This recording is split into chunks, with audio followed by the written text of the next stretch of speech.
women and the society on the program. Today we have engineer Mrs. Fumilayo Waheed Adekojo. We will listen to her story now where we'll gain one or two lessons. You're welcome to Women and the Society. My name is Charles James.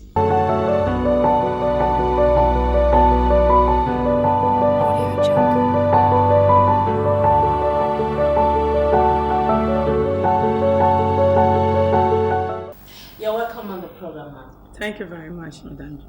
Ma, from your profile, what really caught my attention is that you are a mechanical engineer. A Sure. woman going to that aspect of engineering. Can you let us in why you chose mechanical engineer of all engineering segments? Thank you very much, man. Back those days, people that actually know me from ages knows that I actually got admission into university as a medical student. Mm. Sure. And why do I want to be a doctor? I want to be a doctor for my dad because my dad was a medical person. He's so rest in peace. And 200 level, I lost my dad. And I told myself, I don't want to continue school. Because that was not your passion. Yeah, so I remember then the Dean of Engineering then in Lautech Akitala University of Engineering said, which is presently the Vice Chancellor of Bells University today, asked me that what next for me? I said I want to do engineering. They laugh and like, how can you be an engineer? You've left mathematics, physics for a long time. You've done embryology, biochemistry, physiology, and all that. But one thing is this: I always like tough courses. I like professional courses that are tough. And I asked myself, if I want to go into engineering, which one is the father and mother of all engineers? And they said mechanical engineering is the father and mother of all engineering. I said, yeah, that's me. I want to go. If I'm leaving medical world, I want to do something that is quite close to professionalism. Then, yeah, I am a mechanical engineer. Mechanical engineer from being a medical student for 2 years. Was the transition from medical line to engineer, was it very simple for you? Oh, anyway, like I used to say, and I continue to say it to Nigerian youths, especially women, I said determination in everything you want to do. Once you are determined. When I left medical world for engineering, I remembered vividly that it wasn't easy at all. And I was so privileged and lucky to. I met a man as HOD mechanical, then Dr. Waheed Adekojo. I don't know if he will laugh now. So, who looked at me in the face and said, are you sure you want to do this? I said, yes. He said, do you know what it takes? You have to go back to math. I said, yes, I'm ready. Then how did I cope? Because I actually made second class upper division in mechanical. That's 2-1. What I did was I went back to pre-degree tutorial. Like, can you imagine? From the start. I actually went back to 200 level mechanical because you have to, of course, I lost sessions because I was supposed to go to 300 level medicine. But you cannot join your 300 level engineering mates. They actually put me back in 200 level. But to catch up with them, I went back to 001 tutorial class. And there's this fellowship on campus then, RCF, tutorial 001, tutorial 101 and all that. So I went back to 001 tutorial. After finishing as a 200 level as a normal class, during the evening, I joined the 001 degree class tutorial. Just to understand the basis of maths and physics. Then first semester exam came out. I didn't do well at all. I didn't have F at all. Throughout my university, I didn't fail any course, yeah. But I had D's and for a CGPA of 5.0, you're making like D's, what that could be, 200 level. So when I saw myself improving in my maths, I joined 100 level tutorial, 101. Can you imagine? So in the morning during the math class, I managed to be in the midst of my junior 200 level in the class. In the evening, I went down again as 100 level tutorial So there I was having friends in 100 level, in 200. level, but determination, perseverance, and here we are today. It wasn't really easy, but once I determined to do it, I did it. Grace of God, anyway. Aside from the grace of God we've spoken about and perseverance and total commitment, you said you went to 100 level to learn from them, 200 level to learn, and when you go back to the normal class, you still learn from those your junior. Aside from your all that you've been doing, did your mother tell you were doing the wrong thing? Every mother that believes in their children, God bless you, or wherever you are, God bless you. I am blessed to have a mom. When you have a mom as a teacher, my mom retired as an headmistress. You know what that means? Like, I'm a teacher thing. They just believe in education. Doesn't matter what you study in the university. Even while I was trying to be this medical thing for my popsy and my dad, I've never seen my mom being interested in a particular course. The only thing that matters to her is that all my children must graduate in the university. Imagine your mom telling you that no, you're not going to poly or SA, you just have to go to university. That is the peak. So, such a vibrant, prayerful woman who believes so much in our children. When I changed to engineering, she felt bad. Yeah, she felt bad that probably she was thinking for me, maybe I'm not happy with the change of course of the order, but no. Then she looked at me, she said, "Are you sure?" I said, "Yes, I'm sure. This is what I want to do." She said, "Right, but why don't you pick all these simple engineer?" I said, "Mom, ibi tó bá ti le la máa ti ń bá fún mi. I want to do this." And she prayed for me. And she monitored. My mom is a type that will monitor you. From if you get your result, she want to see what you have. In fact, as a matter of fact, my mom will get my result before I even have it. Yeah. So that's the mom I have. God bless you, mom. Let's go back to the lessons from what we've said so far. Your mom believed in you. Sure. Your father wanted you to be a medical doctor, but along the way you changed because of his demise. What do you think people out there looking at us now should learn from it?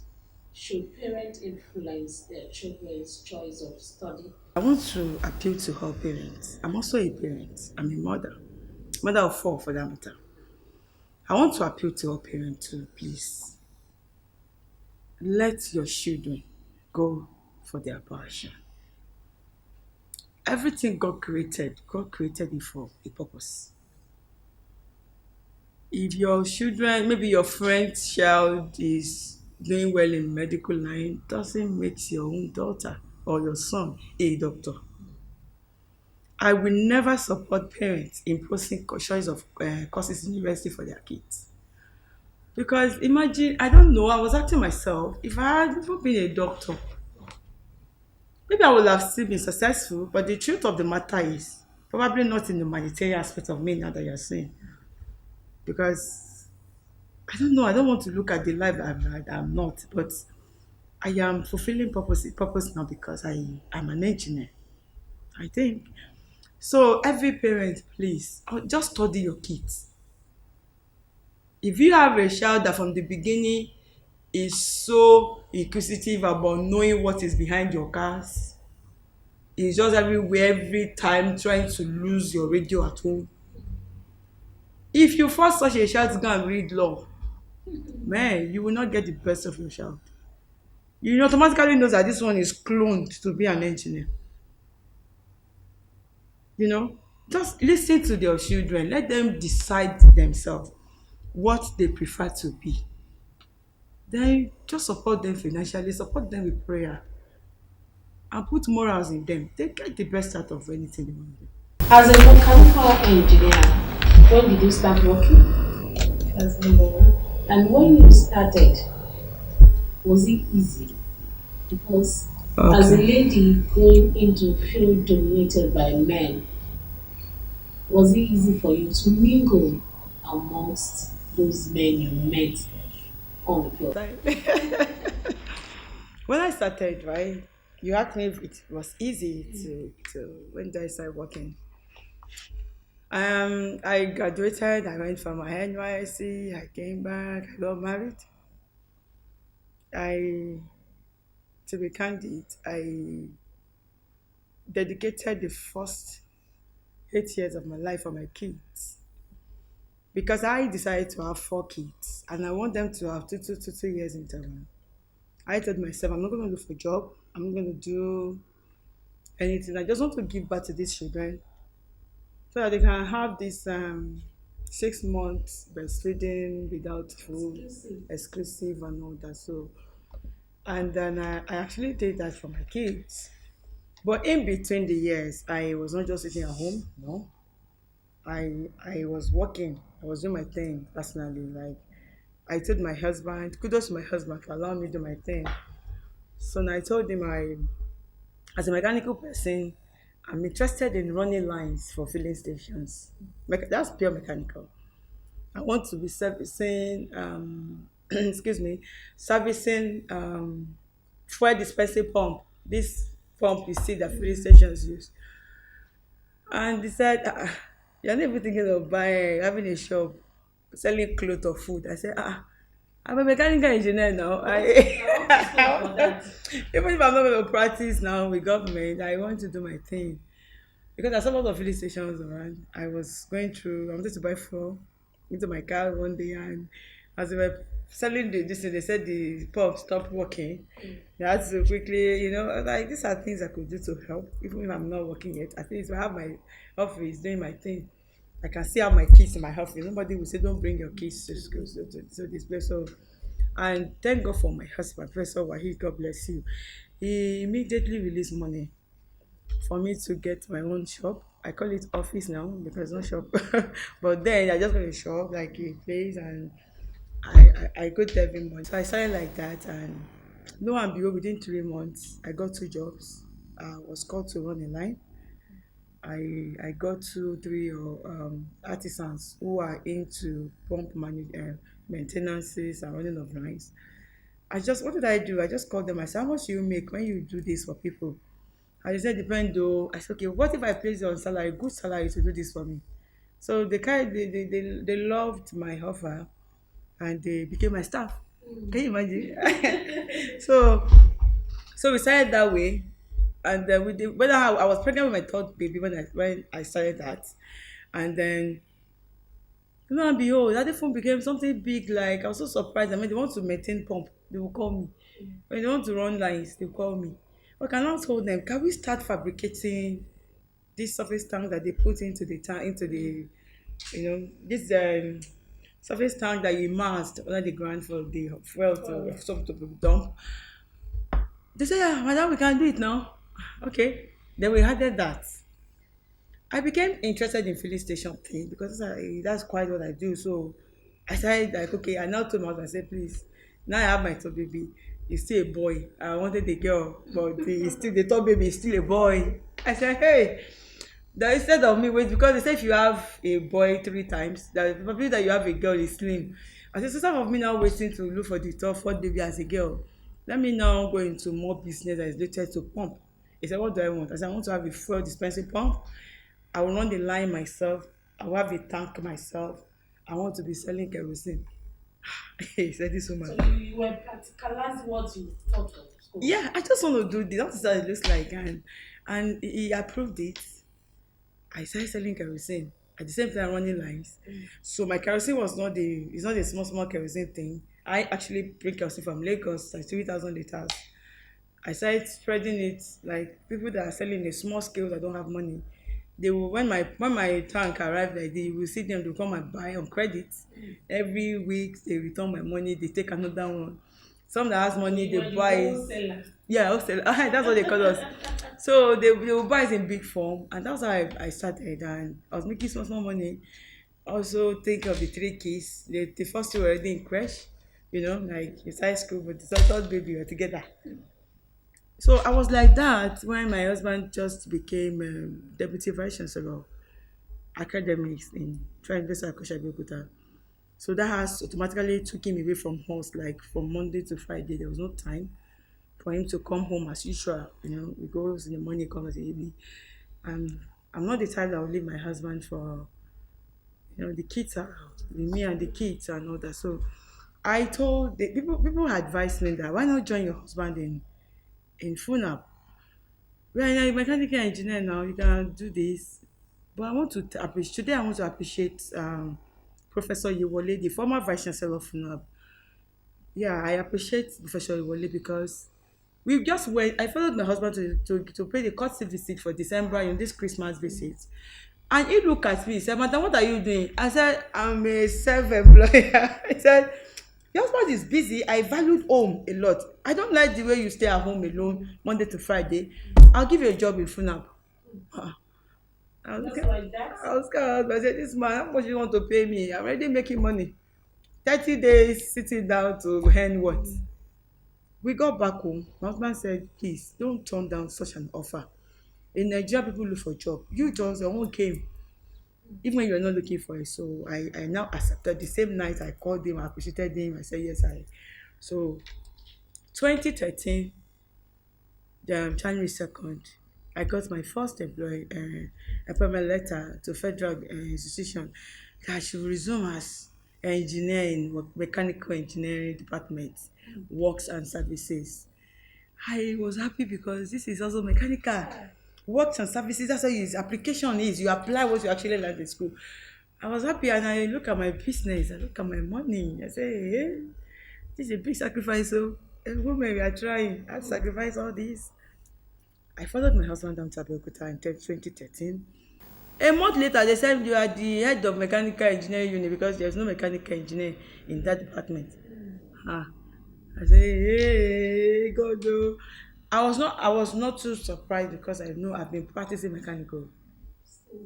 Because when I got to works and services, it's just to service and maintain the generator units, all the generators, the air conditioners and refrigerators, welding and fabrication, what I've been doing if I can. Automobile section.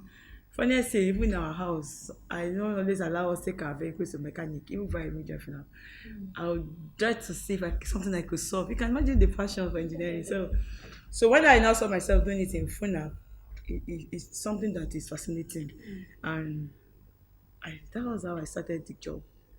I don't know if I've answered the question about how when I started the job. Then in comparing the men's world, I am not just the type that like to sit down in a place and just do the normal routine thing. I'm sorry, if you are government, the people that work with government, you are doing well. Government, thank you for employing them. But sincerely speaking, as an engineer, the best to do is to go out and do your thing. Practicalize this thing. Engineering is a born thing. It's like this thing is intoxicating me. It's inbuilt. It's thing you need to just explore. Like, and you can't get everything in engineering because every day you see new thing that misses you. Yeah, sure. So I told my husband, I said, honey, you are done with DVC academics. Yes. Can I now go out again and do my thing? I'm satisfied. And the man looked at me and said, really? I said, yeah. I actually followed you down because Pastor Iwale said, as a DVC, you'll be very busy to come home. Thank God for successful tenure. You have finished your time. Can I go and do my thing? And the man said, hey. But it took me 3 months. Every morning, every night, I'll wake him up, I will beg him. Pet him, do the way woman pet men. I say, honey, please. And the day he said yes, that was the day I wrote my resignation letter. And the school said you have to give us 3 months notification or you pay back. I said, I'm not giving you notification, I will pay back. Then I left. That your story is so interesting because some women will, under the guise of being managing the home, will neglect one aspect, and the other aspect will be thriving, the other will suffer.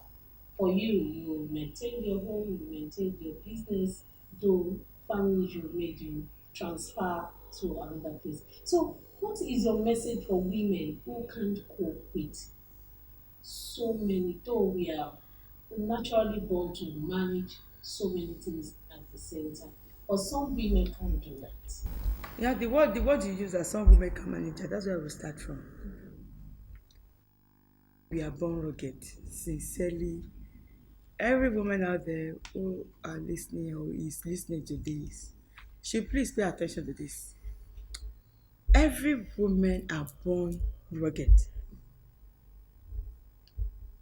The moment you are a woman and you can put a baby inside the tummy, you need to see our flat tummy before we became pregnant, right?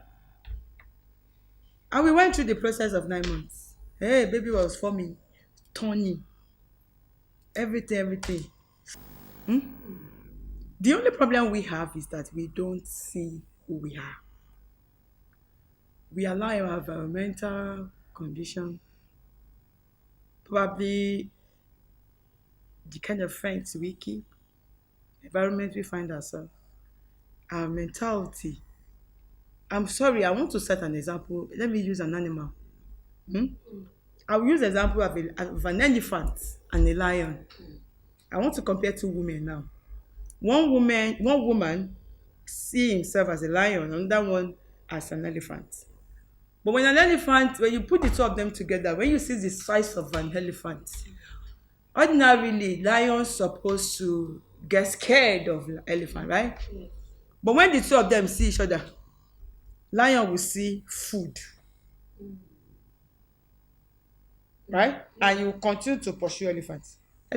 Elephants, mere seeing lion will see, hey, somebody that fear, bam, and the lion started running. And elephants started running, lion pursue and hit lion and hit elephants. That's the way we are in our mentality. What aspect of humanitarian? When I was growing up, like I said, I lost my dad, right? I am a product of a single mom. My mom took the responsibility of three of us, and three of us today are university graduates. And she went through the process with us. It might not be smooth. Like I told somebody, I said, I don't even know the type of spoon now I came with. Some with silver or golden. My own does not have a name. I just have a spoon. And there was no family. I say it today because some people think that you have family that supports you. That's how you can make it. I remember when you even go to somebody's family, then they will say you that Sheba Banyo Simben. I love Bayan, because I don't want my mom to be thinking. So we just stick to our mom and God, and we went through the process together. So here I am today having my engineering firm. One of the top engineering firm in Nigeria today. We are proud to say that. And I look at what we make, especially when you have projects or when you have a contract. We work in Southwest, in the North, and each time I want to take my tithe, I believe in paying tithe, but I don't believe in paying it to church. I'm so sorry. What we do is to now say that the 10% of every engineering firm income of Fumilayo goes to humanitarian accounts. And as an engineer, imagine if I have a contract of, I don't know the figure, and I'm supposed to pay a tithe of 10 naira, and I decide to use that 10 naira to bless people. It goes a long way. So we said, okay, who are the categories of people that Fumilayo now want to give back to society, give back to? Then I pick people that reminded me of my mom, the widows. What do they just? They don't even need much. Some are selling vegetable. We gave them 20,000 naira, their shop became big. Some they are into garri, some elubo, some they just needed freezer to be selling water, and some they said they have what they are selling, they just needed food. And when we are doing that, another thing came to me and said, okay, there are some children in my category now. Maybe when their mom was trying to take care of them or their father, it could be either way, that mommy is not there or daddy is not there. And they are trying to be serious in life, but there's just nobody to support them. Then we put what we call FHF team or FHF funds. These are undergraduate. Today, Fumilayo has 1,005 undergraduate that we pay school fees every semester. Presently, as I talk to you. You were talking about widows now and children with both parents not there or single parents.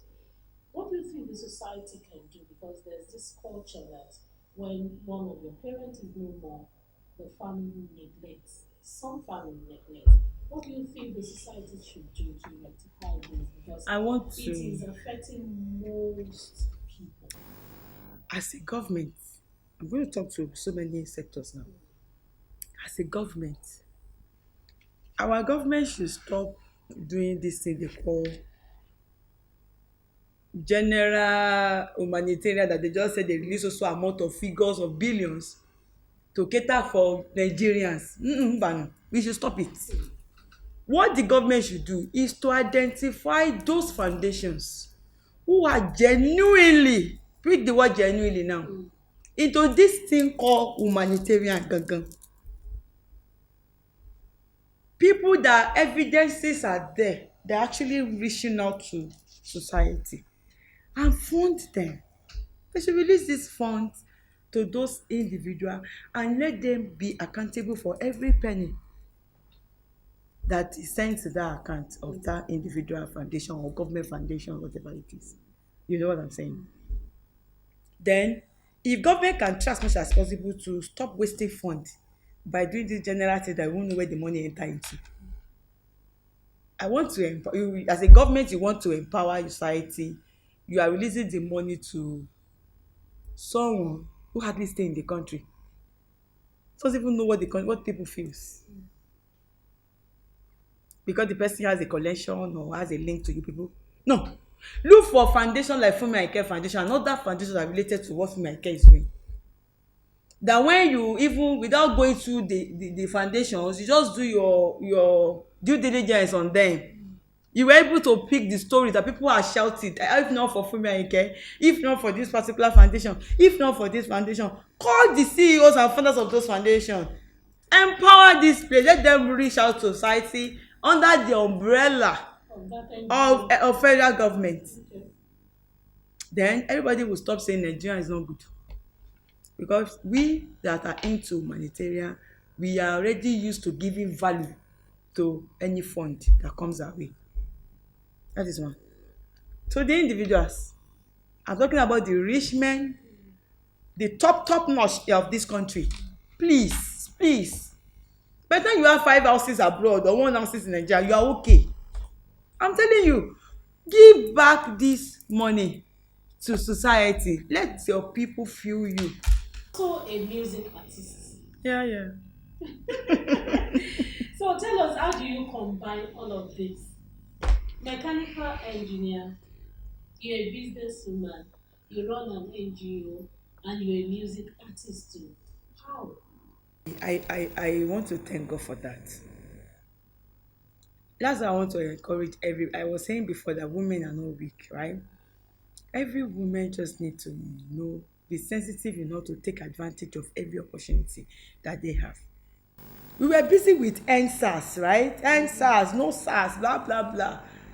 I had a trip, they said Lagos has declared curfew and I cannot move again. I was in Abuja. I went to fly down to Lagos for a meeting. They said no way. The plane cannot take off, plane cannot land. Okay, I said fine. I look at my driver, I said, driver, on here. Today, we are not going to feel bad of what is happening in Nigeria.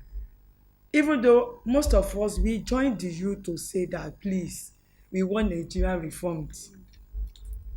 But we all cannot be on the street making the noise. I said, is there a way I can add to the noise of this youth that is our time for reformation?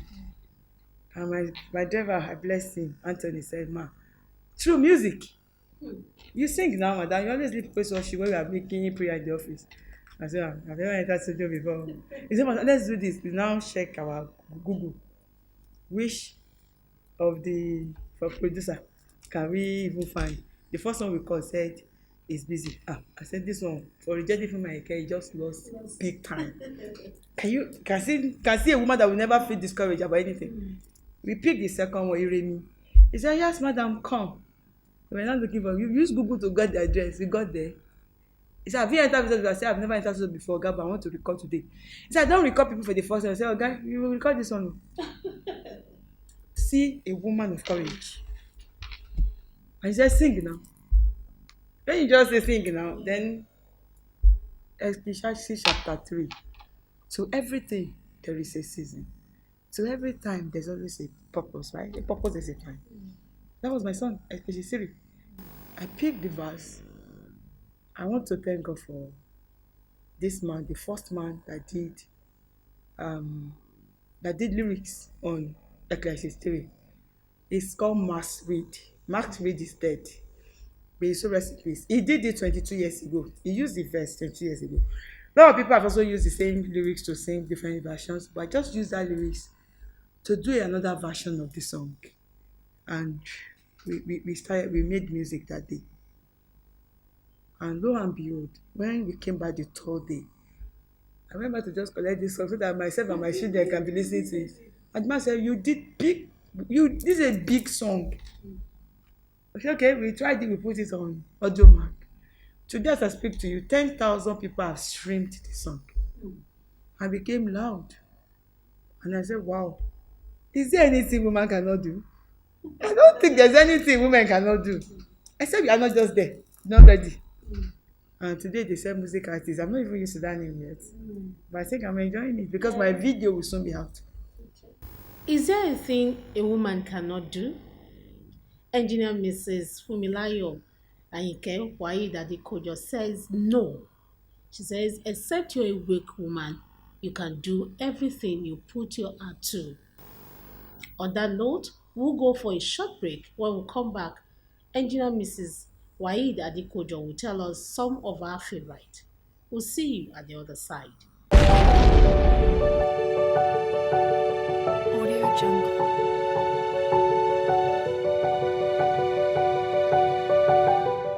We are glad to have you back. My first question will be your favorite food. What is your favorite food? Jollof rice with plantain. Yeah, I like to have my jollof rice with plantain around it. For a mechanical engineer, will that sustain you for the day? Sincerely, I don't know how to eat other food. I just love rice. I love jollof rice. Talking about attire now, let's choose color. What type of color do you like? You can wear anytime, any day. Wine color. I love wine. I love wine color. I think I can blend it with anything. I just love wine. Wine is just good for me. From native to English way, which one do you have so much love for? English. English, please. I don't even know how to tie the wrapper. I would rather do kaftan. If I want to do native, I'll do the kaftan, do my gown, my boo-boo. You know, for me, tying wrapper it's quite non-mechanical. It's not mechanical. You are a music artist, so you should like music and dancing. So, are you very good on the dance? I am a good dancer. Yeah, I have steps. Yeah, I step like. Funniest thing, I am a no party person. I don't hate party, please. I don't. But just because of the time schedule, like my schedule is always full time. In a year, maybe I will have attended one party out of 365 days. Lastly, on this segment, what is your favorite game or sport?